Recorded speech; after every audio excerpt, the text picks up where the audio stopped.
best a man can get. Good morning, everyone, and welcome to First Things First. I'm Jenna Wolf. That is the Hall of Famer Chris Carter. This right here is Nick Wright. Good weekend, guys. Great weekend. I love it. So what's up, C? What up, C? What's happening over there? Jenna's amazing. Yeah. It's going to be a great show. Yeah, it is. She was just dragging in here. Nope. Oh. Not me. Nope. Hey, let's go. That's the Hall of Famer. That's right.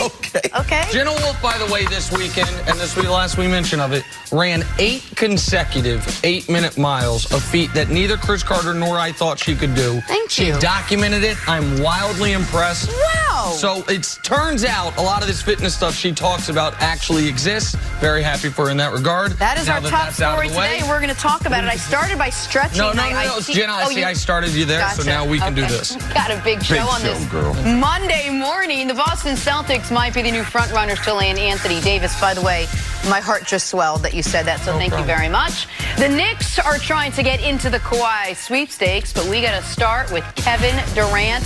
The NBA Finals providing us with 2 riveting stories, the series itself, and the availability of one KD. Will he or won't he play? It's become the question du jour.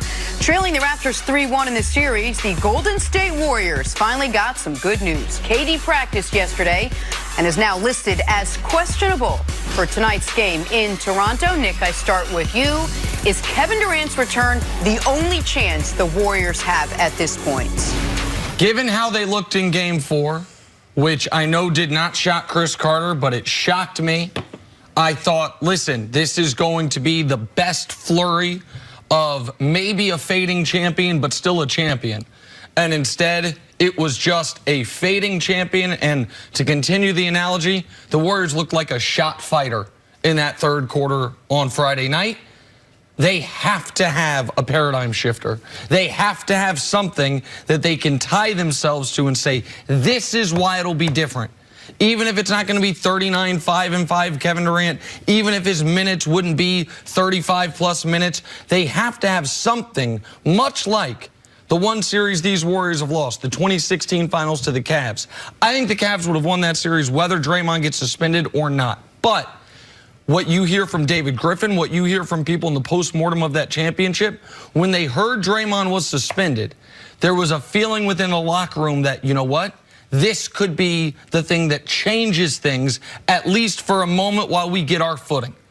And that is what happened in that series. They won that game, went back home, then went on the road, the exact path the Warriors would have to go on. They have to have Kevin Durant tonight, not only for on-court purposes, but mentally, that it gives them a reason to believe, Chris, that this game can be different, not than 3 of the previous 4, but than all of the previous 4, because even game number 2, the one game they won that game because they were brilliant for 6 minutes and outplayed for the other 42. So yes, for them to have a chance, Kevin Durant has to play tonight. First game would be since game 5 against Houston. What Kevin Durant are we going to get? I think that regardless of what the stats say, I think we can put to bed the question, is Golden State better without Kevin Durant? I think people should stop saying that now. Because if they were, why would they be begging for him to come back? Why would they need him? If they're so much better, if they move the ball better, if they're hard to defend, why? Because they're not. And that's why they're clamoring. That's why you hear players talking about projecting, when he can come back. Clay told us a couple days ago, man, it don't look good if KD can't come back. It's the first time the Warriors in 5 years ever felt that way. Kevin Durant is a special, special basketball player. And we know Golden State, it's been a special situation. But without Kevin Durant, they can be had. They were very, very fortunate this year as far as Houston and the way the bracket fell, that they were playing Portland in the finals.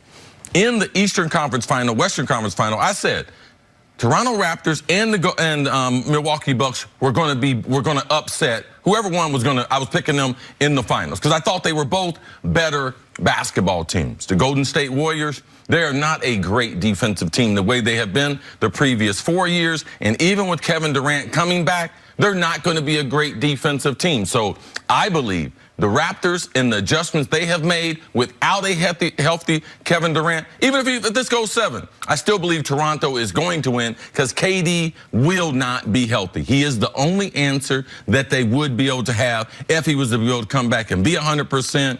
And I know that that's impossible. Because it's not just Kevin Durant. You're going to need something more from Klay Thompson, even though he gave you 28 or whatever it was on just one game back from the hamstring. Steph Curry had to play, lights out and wasn't great in that last game. You don't know what you're getting from Boogie Cousins at all. What would you really need from Kevin Durant in order for them to get back into the series? Realistically, if you know, as C said, he's not going to give you much on defense. Well, I don't think we need to compare his production to what Klay or Steph would be doing. What they need is a front court threat.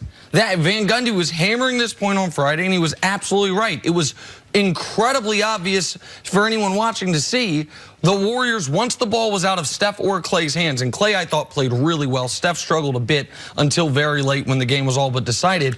But as soon as it went to Draymond or Iggy or whatever revolving door they had at center, all of whom played poorly on Friday night, the offense died.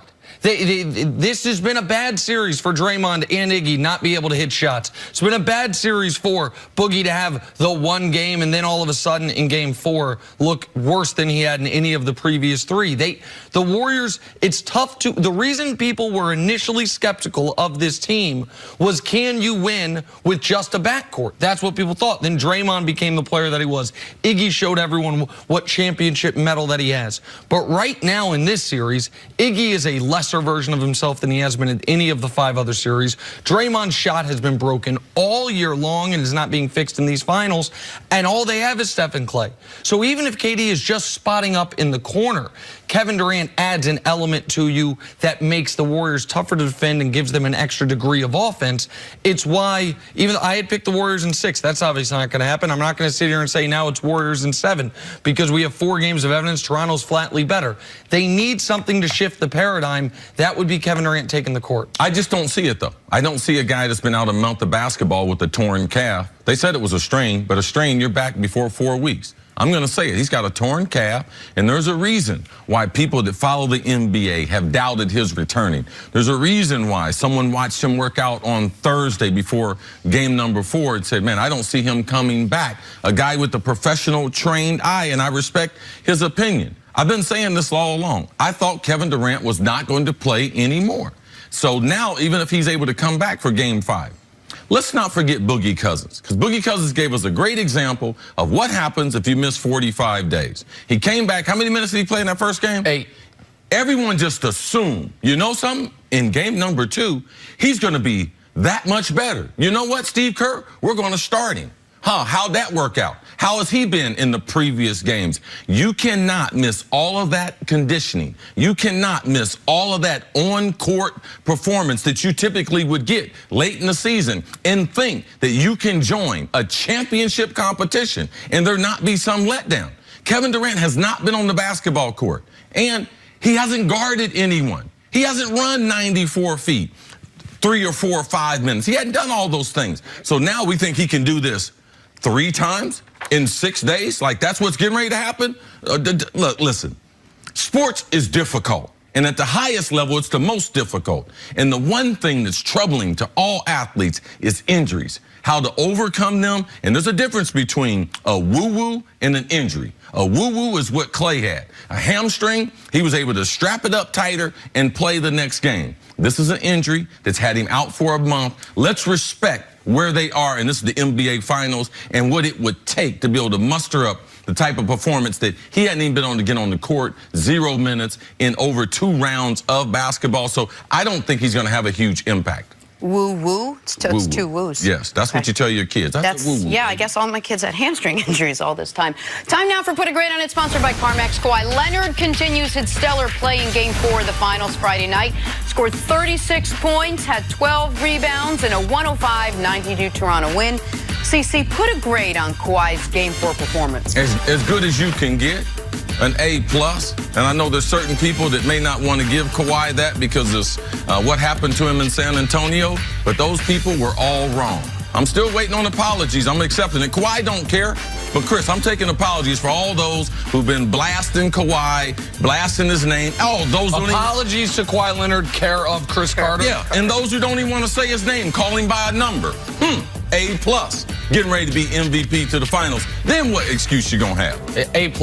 I mean, you said it better than I could. He was sensational on both ends, and nothing has encapsulated these NBA Finals than the two possessions. Kawhi Leonard 3, Kawhi Leonard steal, Kawhi Leonard 3, turn a deficit into a lead, and they never looked back. He's been the best player on the court in these NBA Finals, and if we're being honest, he's been the best player in the NBA these NBA playoffs. All right, let's take a break. Coming up, Kawhi with 2 A+s isn't ready to celebrate just yet. Hear it from him. That's next on FS1. You can always check us out on the Fox Sports channel on SiriusXM. We'll be right back. Next time you say that, Kawhi, I need a little more energy. You act like I gave full energy. That was full energy. You tell me something.